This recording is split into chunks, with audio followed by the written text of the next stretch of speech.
Welcome to tele updates. अगर आपको लगा कि आर्या का फैसला ही सबसे बड़ा झटका था तो तैयार रहिए, क्योंकि अब शुरू हुआ है कहानी का सबसे भावनात्मक हिस्सा। वो पल जब प्यार और रिश्ते दोनों की परीक्षा हुई। आर्या के फैसले की खबर जैसे ही घर में फैली, सबके चेहरे बदल गए। पिता ने कई दिनों तक उससे बात नहीं की। मां हर वक्त चुप रहने लगी।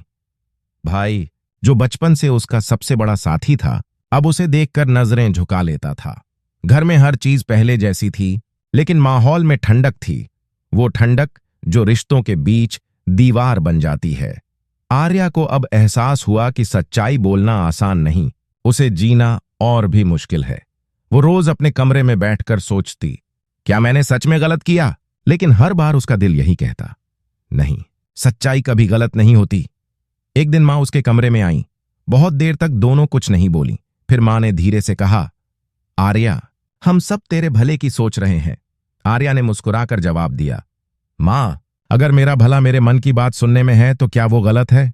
मां की आंखों में आंसू थे, लेकिन दिल में एक अजीब सी समझ भी थी। उन्हें पहली बार महसूस हुआ कि शायद उनकी बेटी अब बड़ी हो गई है, इतनी बड़ी कि खुद फैसले ले सके।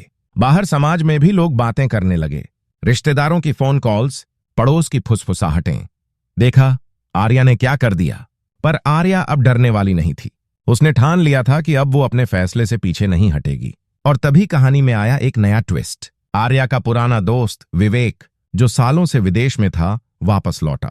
उसे जब पता चला कि आर्या ने क्या फैसला लिया है, तो उसने कहा, आर्या, जो लोग तेरे खिलाफ हैं उन्हें समय समझा देगा, बस तू खुद से हार मत मान। विवेक की बातें आर्या के लिए जैसे नई उम्मीद लेकर आईं। अब वो जानती थी कि भले ही पूरा संसार सवाल करे, लेकिन अगर एक इंसान भी उसके साथ है तो वो अकेली नहीं है। पर वहीं दूसरी ओर पिता का गुस्सा अब और बढ़ चुका था। उन्होंने साफ कह दिया, जब तक तू ये फैसला वापस नहीं लेती, तू हमारे घर की नहीं। ये सुनकर आर्या के कदम डगमगाए, लेकिन उसने आंखें बंद की और गहरी सांस लेकर कहा, अगर सच बोलने की कीमत यही है तो मैं चुकाने को तैयार हूं। दोस्तों, ये वो लम्हा था जिसने पूरे परिवार को तोड़ भी दिया और जोड़ भी दिया। कभी कभी सच की आग में रिश्ते जलते हैं, लेकिन उसी आग में उनकी असली पहचान भी बनती है। आर्या अब डर नहीं रही थी।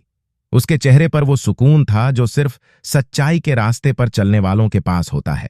कहानी अब उस दिशा में बढ़ रही है जहां हर किरदार को खुद से सवाल करना पड़ेगा, क्या प्यार सिर्फ समझौते का नाम है या अपनी पहचान की लड़ाई भी?